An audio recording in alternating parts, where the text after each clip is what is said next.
নবী বললেন একজন জীবিত মানুষ হবে আর সে আফসোস করে আল্লাহকে বলবেন, আল্লাহ আল্লাহ তাবারাক ওয়া তাআলা এই কবরে কেন আমি গেলাম না, এই কবরে কেন আমাকে নিচ্ছ না, এই কবরে কেন আমি গেলাম না, এই কবরে কেন আমাকে নিচ্ছ না।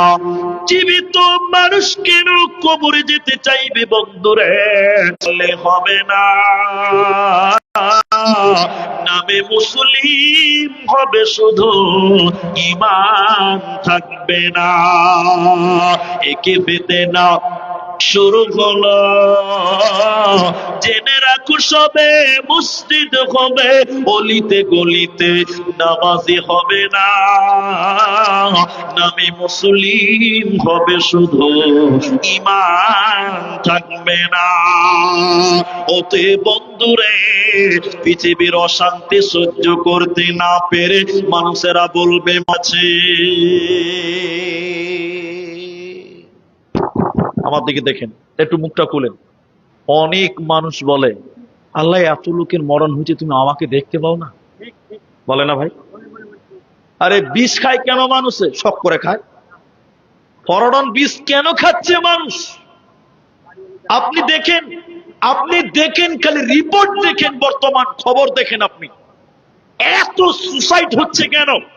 এত মানুষ জান দিচ্ছে কেন? এত মানুষ ফাঁসিতে ঝুলছে কেন? এত বিষ পান করছে কেন? একটাই কারণ, পৃথিবীর সমস্যা সহ্য করতে এরা কথা বলে না। আল্লাহ, আপনারা একটু মুখ খুলবেন তাহলে বুঝাতে পারো। সেদিন দেখেন, সেদিন একটা রেল লাইনে একটা মেয়ে কাটা পড়ল, মেয়ে, সেদিন একটা মেয়ে রেল লাইনে নিজে জান দিয়ে দিল। আমার নিজের এরিয়ার কথা বলছি, নিজের এলাকার কথা বলছি। তবে মেয়েটার ব্যাগ থেকে পরে কাগজ টাগজ বের হলো, কোথাকার মেয়ে, কার মেয়ে? একটাই কারণ, পরিবারের অশান্তি। কিসের অশান্তি বললাম?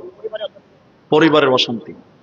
আপনি কত নেবেন? যুবক ছেলে ফাঁসি দিয়ে মরে গেল, কত দেখবেন? দেশে যখন এনআরসি হলো, আপনারা বিহার এবং বাঙ্গাল আশেপাশের মানুষ যারা আছেন, আমার রাজ্যে যখন এনআরসি হলো, আপনারা জানেন না, যেদিন 10 বছর সময় লেগেছে, 10 বছর। কত বছর বললাম? 10 বছর। 10 বছর পর মানুষেরা কাগজ নিয়ে ঘুরতে ঘুরতে ঘুরতে ঘুরতে পেরেশান, কোনো ফলাফল ভালো নেই।